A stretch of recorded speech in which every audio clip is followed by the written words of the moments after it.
Estudiosos bíblicos debatem há anos sobre a localização desses lugares sagrados. Agora um homem afirma que pode tê-los encontrado.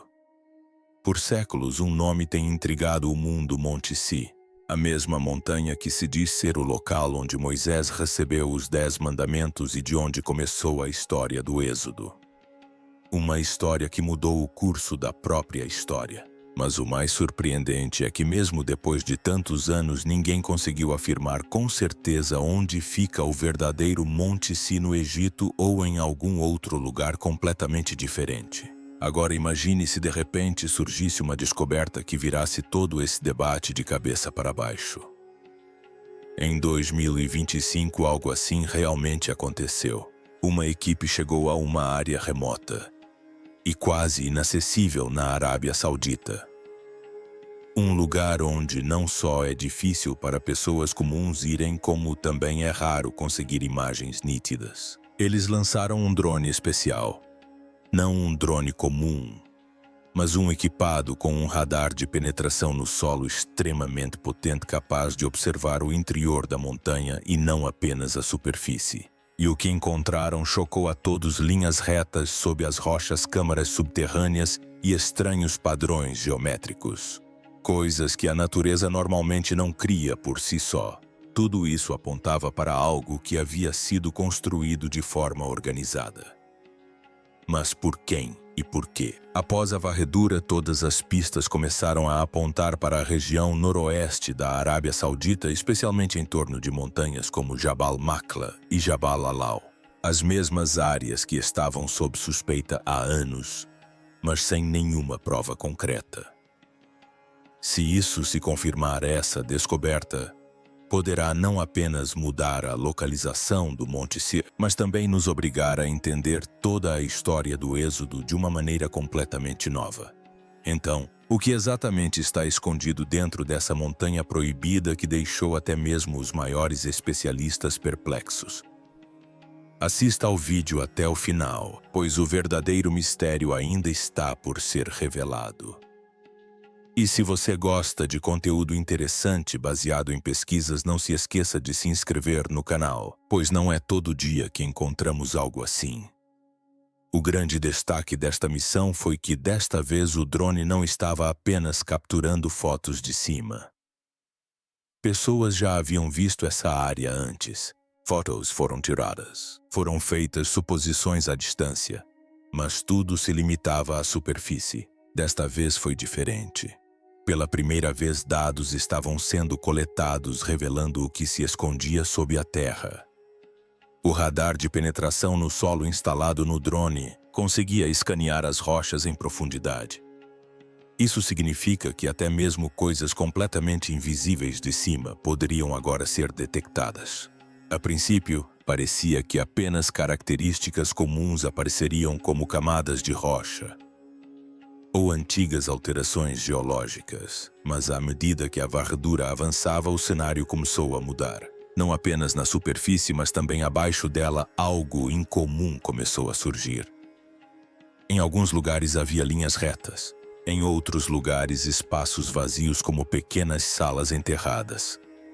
E a parte mais chocante era que em certas áreas surgiam padrões geométricos que a natureza normalmente não forma sozinha. Observando tudo isso, a sensação era de que algo havia sido construído ali. E que com o tempo fora soterrado sob areia e pedra. Ao analisar esses dados mais detalhadamente, uma área específica começou a aparecer repetidamente.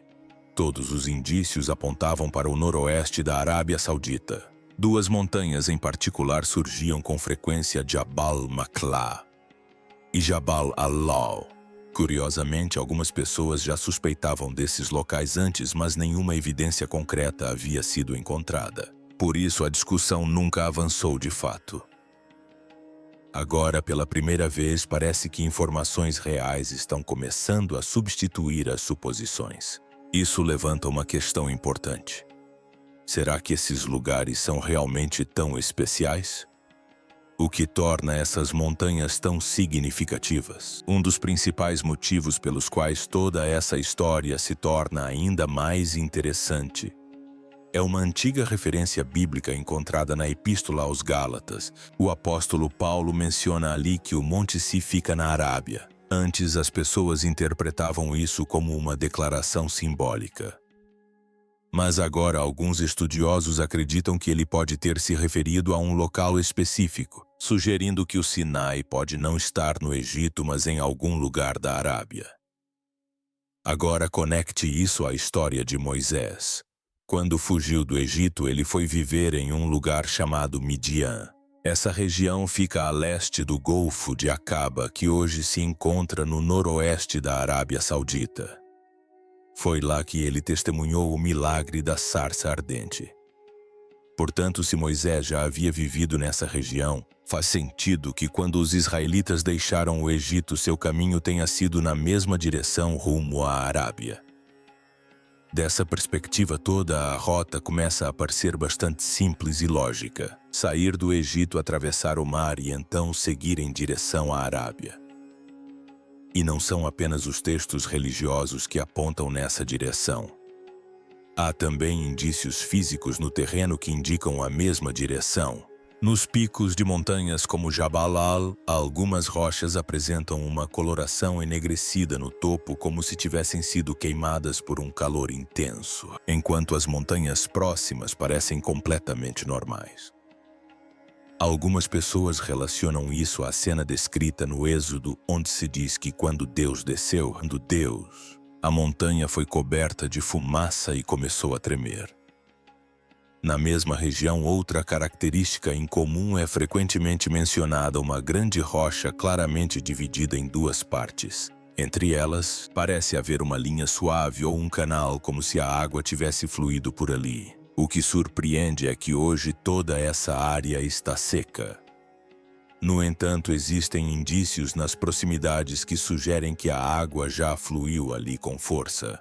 Algumas pessoas relacionam isso à história em Êxodo 17, onde Moisés golpeou uma rocha e dela jorrou água para saciar a sede do povo. Em outras palavras, há coisas visíveis aqui que normalmente não deveriam existir nessas condições. E é exatamente isso que torna esse mistério ainda mais profundo. Quando olhamos não apenas para a montanha, mas para toda a área ao redor, a história se torna ainda mais fascinante. Se este é realmente o lugar onde os israelitas acamparam, então deveria haver alguns sinais nas proximidades indicando a presença de um grande assentamento temporário. E é isso que torna este local tão intrigante. Bem em frente à montanha existe uma enorme planície aberta, grande o suficiente para acomodar facilmente milhares de pessoas. A história do Êxodo também descreve pessoas acampando em frente à montanha, e a disposição do local parece corresponder bastante a essa descrição. Além disso, em alguns lugares, podem ser vistas longas fileiras de pedras. Parece que elas foram colocadas para marcar algum tipo de limite. Alguns acreditam que esses podem ser os mesmos limites mencionados na Bíblia, onde as pessoas foram advertidas a não se aproximarem demais da montanha.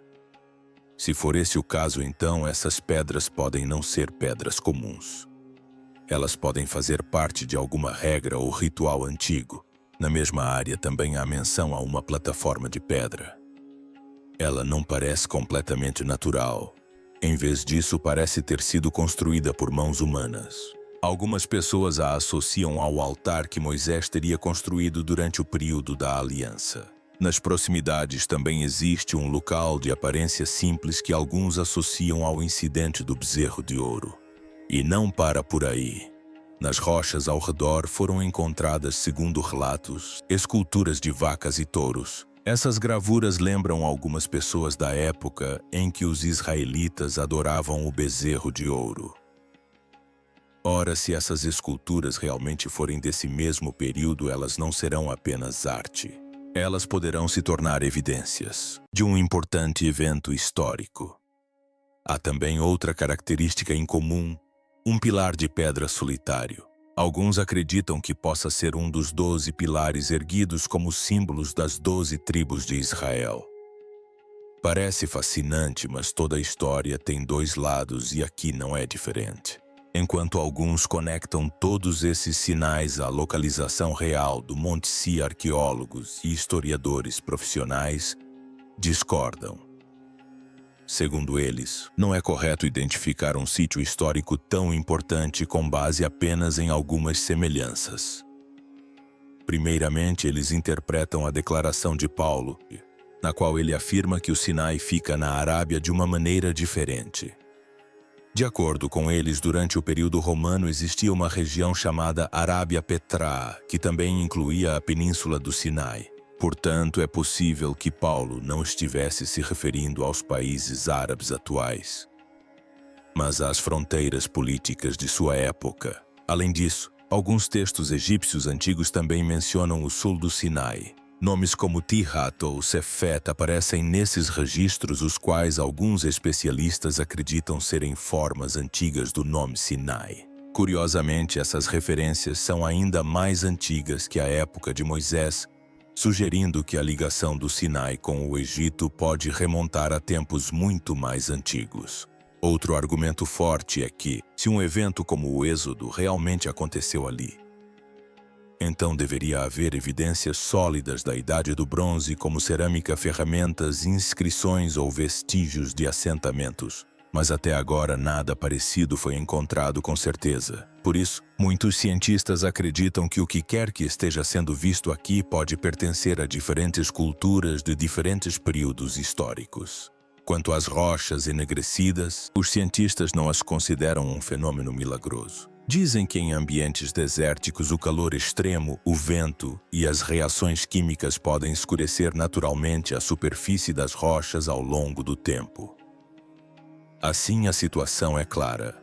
Por um lado, este local levanta muitas questões e por outro existem argumentos igualmente fortes que o contestam. É por isso que este mistério ainda está longe de ser resolvido. Da mesma forma, as rochas fendidas não precisam necessariamente ser o resultado de um evento específico. A pressão natural dentro do vulcão e as rachaduras que se formam ao longo do tempo também podem causar tais formações. Até mesmo as longas fileiras de pedras são debatidas. Alguns especialistas dizem que podem não ser limites sagrados, mas simples cercas usadas para guiar ou controlar animais. Afinal, esses cercados de pedra eram bastante comuns em antigas sociedades nômades. Por muito tempo, as coisas continuaram assim. Alguns afirmavam que este era o local real, enquanto outros o rejeitavam completamente. Em outras palavras, o debate permaneceu limitado a teorias e suposições. Então, lentamente, a tecnologia começou a mudar o jogo. Um ótimo exemplo disso foi visto em 2012 na região de Angkor, no Camboja. Ali foi utilizada uma tecnologia chamada LAR, um sistema capaz de escanear florestas densas e criar um mapa completo do que está escondido embaixo delas. Antes acreditava-se que existiam apenas alguns templos antigos naquela área. Mas quando a varredura foi realizada, uma cidade inteira escondida foi revelada com redes de estradas, estruturas de edifícios e muito mais, tudo soterrado sob as árvores por séculos. Isso deixou uma coisa muito clara: só porque não conseguimos ver algo não significa que não exista. Muitas vezes a história permanece oculta sob a terra, aguardando a tecnologia certa para ser revelada. Com essa mesma ideia, um novo passo foi dado em 2025. Desta vez, um drone especial foi enviado para estudar as montanhas, equipado com um radar de penetração no solo muito mais potente do que nunca. Essa tecnologia não só permitia escanear a superfície, como também observar o interior das rochas. Onde antes só havia suposições, agora dados concretos começavam a surgir. E quando esses dados foram analisados detalhadamente, uma montanha em particular chamava a atenção repetidamente. Ao comparar diferentes locais, descobriu-se que os padrões encontrados ali coincidiam com outros, quase como peças de um quebra-cabeça se encaixando. Esses padrões não se pareciam com formações naturais comuns. Em vez disso, parecia que algo havia sido construído ali deliberadamente. Mas junto com isso surgiu uma nova questão. Se a tecnologia moderna está apontando para este lugar hoje, será que as pessoas já o conheciam no passado? Ou será que este local só está vindo à tona agora? Será que ele existia em histórias há séculos, mas nunca houve provas concretas agora? Aqui está outra ideia interessante. Será que este lugar se tornou sagrado depois da chegada de Moisés? Ou será que já era considerado especial antes disso? Pense no momento da sarça ardente. Quando Moisés se aproximou daquele fogo estranho, a voz que ele ouviu não disse: "Este lugar se tornará sagrado." Em vez disso, dizia claramente: "Tire as sandálias dos pés, pois a terra em que você está já é sagrada." Isso significa que o lugar já era considerado especial mesmo antes daquele momento. Isso pode sugerir que Horebe, também conhecido como o Monte de Deus, já era cultuado de alguma forma antes mesmo de Moisés. É possível que Moisés não tenha consagrado um novo lugar, mas sim chegado a um local que já era importante para as pessoas. Essa ideia também se conecta com um período da vida de Moisés em Midian. Após deixar o Egito, ele se refugiou ali e casou-se com uma integrante da família de Jetro, que se acredita ter sido um sacerdote de Midian. Isso sugere claramente que Moisés vivia em um ambiente onde já existiam tradições religiosas. Ele costumava percorrer aquela região como pastor, mas é difícil acreditar que não tivesse conhecimento dos lugares vizinhos. Ele estava entre pessoas que compreendiam muito bem sua terra e suas crenças. Portanto, é bem possível que um lugar como Horebe já fosse significativo para a população local, e Moisés simplesmente a encontrou dentro dessa tradição existente. Com o tempo, a identidade daquela montanha também continuou mudando.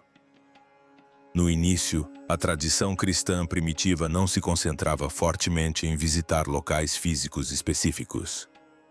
As pessoas estavam mais preocupadas com ideias espirituais. Mas no século IV, ocorreu uma grande mudança quando o imperador romano Constantino o Grande adotou o cristianismo. Depois disso, começaram os esforços para localizar e preservar lugares ligados à Bíblia. E a partir daí, a história começou a tomar um novo rumo. Um ponto de virada importante ocorreu no século IV, quando Helena, mãe de Constantino, iniciou sua busca por locais sagrados por volta de 326 da GC. Seu objetivo era claro: encontrar os locais reais relacionados à Bíblia. Nessa época, monges e eremitas começaram a se reunir perto de uma montanha no Egito conhecida como Monte Si. Eles acreditavam que aquele era o lugar onde Moisés havia testemunhado o milagre da sarça ardente. Gradualmente, uma tradição se formou em torno deste lugar. As pessoas começaram a acreditar que este era o vale onde Deus falou com Moisés. Com o tempo, essa crença se fortaleceu. No século IV, uma pequena comunidade de monges já havia se estabelecido ali. Eles compartilhavam a história deste lugar com os visitantes e mantinham viva a memória da sarça que consideravam sagrada. Então, no século VI, outro passo importante foi dado. O imperador Justiniano I ordenou a construção de um mosteiro fortificado neste local. Hoje ele é conhecido como Mosteiro de São, o Mosteiro de Santa Catarina. Este lugar tornou-se não apenas um centro religioso, mas também um importante polo de conhecimento. Sua biblioteca preserva manuscritos bíblicos muito antigos e escritos cristãos primitivos, sendo considerada uma das bibliotecas mais antigas do mundo. É também onde se acredita que o Poço de Moisés tenha ajudado o povo local pela primeira vez. Mas surge uma grande questão: se os israelitas realmente permaneceram perto de uma montanha, acamparam ali e viveram por quase um ano. Por que não encontramos evidências claras disso? Porque não vemos muralhas ou estruturas sólidas? A resposta está no modo de vida deles naquela época. Os israelitas não eram uma civilização sedentária, não construíam cidades, não tinham casas permanentes, templos ou fortificações. Eram uma sociedade nômade pastores que viviam em tendas com suas famílias e tribos deslocando-se para onde encontrassem água e pastagens. Segundo a Bíblia, permaneciam em um mesmo lugar por cerca de 1 ano. Mas de uma perspectiva histórica, 1 ano é um período muito curto, especialmente quando nada permanente era construído. Por isso, os vestígios que deixavam eram muito tênues. Especialistas afirmam que esses grupos nômades costumam deixar 4 tipos de vestígios e que, com o tempo, esses vestígios desaparecem com bastante facilidade. Se essas pessoas permanecessem em algum lugar, deixariam marcas. Mas o problema é que esses vestígios não duram muito. O primeiro tipo são as fogueiras para cozinhar. Eles costumavam dispor pequenas pedras em círculo. Mas depois de um tempo, o vento leva as cinzas. A chuva e o tempo espalham as pedras e os animais as pisoteiam. Depois de algumas estações, tudo desaparece.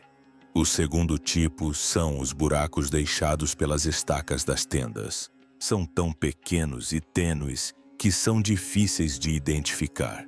Com o passar dos anos, terra, vento e areia os preenchem e lentamente desaparecem por completo. O terceiro tipo são os fragmentos de cerâmica. Os povos nômades carregavam poucos pertences, então até mesmo sua cerâmica era limitada. Quando quebrava, os fragmentos se espalhavam. Com o tempo, misturavam-se com pedaços deixados por outros grupos, tornando quase impossível dizer a quem pertenciam.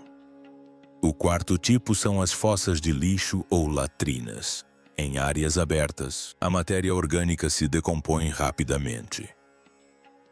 Nos desertos, esse processo é ainda mais acelerado. Bactérias, insetos e o tempo trabalham juntos para apagar tudo. Depois de alguns milhares de anos, nada resta visível. E o maior fator é o próprio deserto. Aqui a areia está em constante movimento. Ventos fortes cobrem tudo, e com o tempo todos os vestígios desaparecem.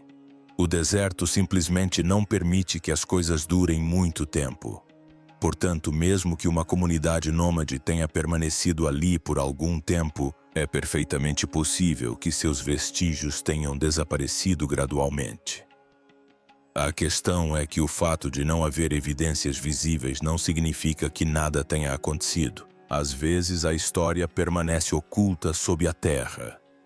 Surge então outra grande questão: se um evento tão grandioso quanto o Êxodo realmente aconteceu, o Egito não o teria registrado. Parece razoável. Mas há algo importante a entender aqui. A maioria dos registros do Antigo Egito não foi criada para contar a história completa, mas para exibir poder e glória. Em outras palavras, eles não apresentavam a verdade completa. Eram mais como ferramentas de construção de imagem. Suas inscrições e monumentos geralmente destacavam as vitórias, a força e a grandeza dos faraós. Derrotas, fraquezas ou eventos embaraçosos eram frequentemente omitidos deliberadamente. Portanto, é possível que, se um evento de fato ocorreu, algo que não refletisse bem sobre o Egito, ele simplesmente não tenha sido registrado. É por isso que ainda hoje existem mais perguntas do que respostas sobre todo esse assunto. Se analisarmos a história, veremos muitos casos em que o Egito não registrou eventos que lhe eram desfavoráveis. Tomemos como exemplo os Ixós, um grupo governante estrangeiro que outrora controlou grande parte do Egito. Mais tarde foram expulsos, mas existem poucos registros diretos desse período. A maior parte do que sabemos vem de relatos posteriores ou de outras fontes. Outro exemplo claro é Akenaton. Ele foi o faraó que abandonou os deuses tradicionais e introduziu um novo sistema religioso. Mas após sua morte, governantes posteriores quase o apagaram da história. Suas estátuas foram destruídas, seu nome foi removido e era como se ele nunca tivesse existido. Esses exemplos mostram uma coisa claramente: o Egito não registrava tudo, especialmente eventos que poderiam prejudicar sua imagem. Agora pense nisso. Se algo como o êxodo realmente tivesse acontecido com um grande número de escravos fugindo desastres naturais e o exército sofrendo perdas, teria sido uma enorme vergonha para o Egito. Nesse caso, a ausência de registros não é surpreendente. Há também muitos casos na história em que uma sociedade inteira parece desaparecer repentinamente, mas na realidade não desaparece completamente. Ela apenas perde sua identidade. Um bom exemplo disso vem de 722 a.C., quando o Império Assírio conquistou o reino do norte de Israel. É daí que vem a história das 10 tribos perdidas. Os assírios tinham uma estratégia específica. Eles removiam os povos conquistados de suas terras natais e os assentavam em regiões distantes. O objetivo era simples dispersá-los de tal forma que gradualmente esquecessem sua língua, seus costumes e sua identidade. Quando uma comunidade é separada de suas raízes e misturada em diferentes lugares com o tempo, sua identidade distinta começa a desaparecer. Algo semelhante aconteceu com essas 10 tribos. Elas foram realocadas para diferentes regiões onde se integraram às populações locais. Alguns adotaram novas línguas, outros novos costumes, e aos poucos sua identidade original foi se diluindo. Portanto, esses povos não desapareceram completamente. Simplesmente se integraram a outras culturas sob nomes diferentes. Agora, se conectarmos essa ideia à história do Êxodo, surge uma semelhança interessante. Naquela época, os israelitas deixaram o Egito e se mudaram para o deserto. Não deixaram para trás grandes cidades, estruturas sólidas ou vestígios permanentes, quase como se tivessem desaparecido do mapa. Por outro lado, durante o período assírio, as pessoas foram fisicamente realocadas e dispersas. Desta vez, as pessoas permaneceram, mas sua identidade foi se apagando aos poucos. Em termos simples, um desaparecimento foi de lugar e o outro de identidade.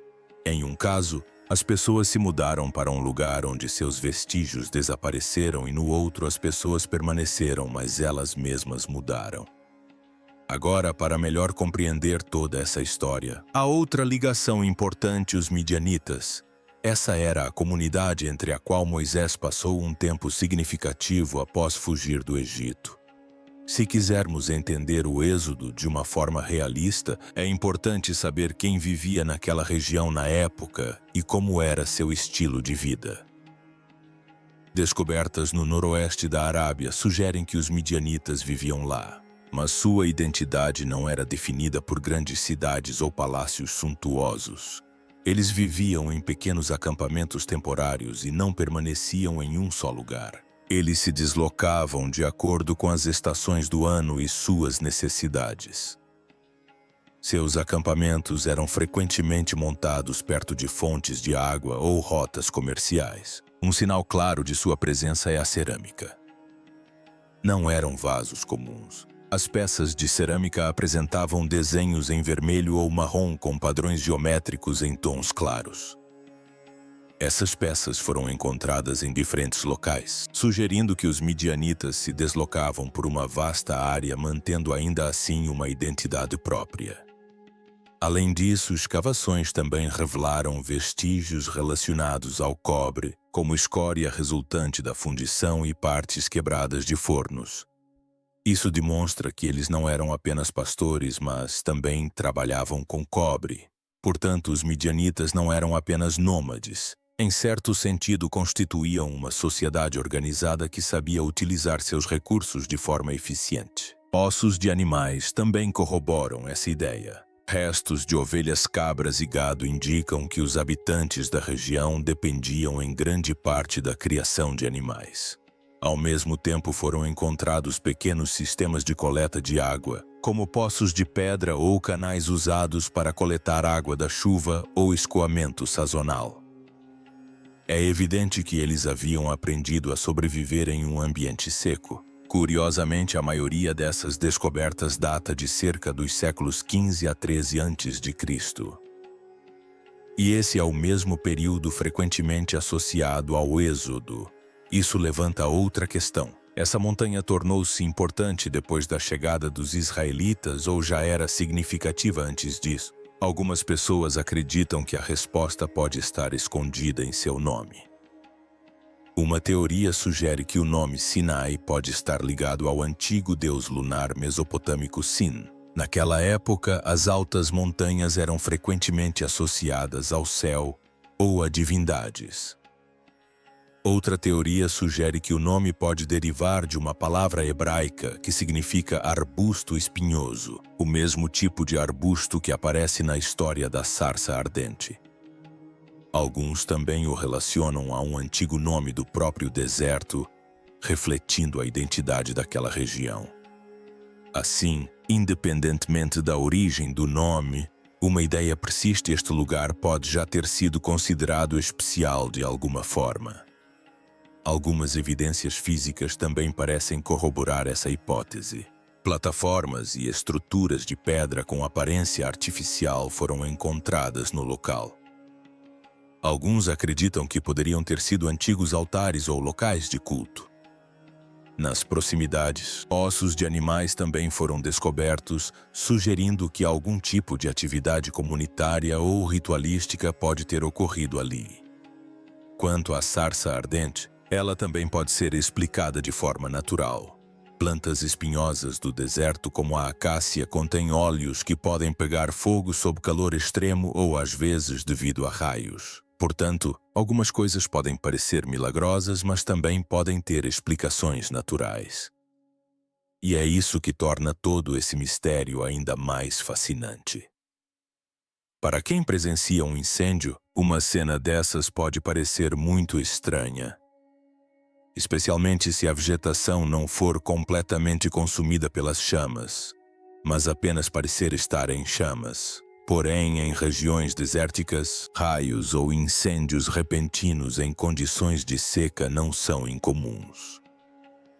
Agora, ao conectarmos todas as peças do quebra-cabeça, o quadro começa a ficar mais claro. Por um lado, temos a tecnologia moderna, drones e radares de penetração no solo, revelando coisas escondidas sob a terra.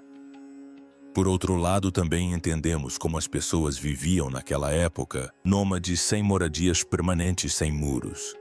Em tal situação, é completamente natural que seus vestígios desapareçam com o tempo. Até mesmo o silêncio do Egito se torna uma pista em si. Se algo acontecesse que contrariasse sua imagem, não se considerava necessário registrar. A história tem muitos exemplos de comunidades inteiras que parecem desaparecer repentinamente. Mas, na realidade, elas se mudam para outro lugar ou se integram a outras culturas. Tomemos como exemplo as 10 tribos perdidas. Elas não desapareceram simplesmente no ar. Com o tempo, eles se espalharam por diferentes regiões. Misturaram-se com outros povos, e suas identidades foram se transformando aos poucos. Assim, ao analisarmos todos esses pontos em conjunto, uma coisa fica clara: a ausência de evidências não significa necessariamente que nada aconteceu. Às vezes as pessoas se dispersam, mudam ou vivem em condições onde o tempo apaga todos os vestígios que deixam para trás. E agora, com as novas tecnologias, talvez finalmente possamos enxergar esses tênues vestígios que antes nem conseguíamos compreender. Lembre-se, o desaparecimento nem sempre significa o fim. O deserto não está vazio. Ele simplesmente manteve suas histórias ocultas até agora. E se você gosta de histórias misteriosas como esta, não se esqueça de se inscrever no canal para mais descobertas.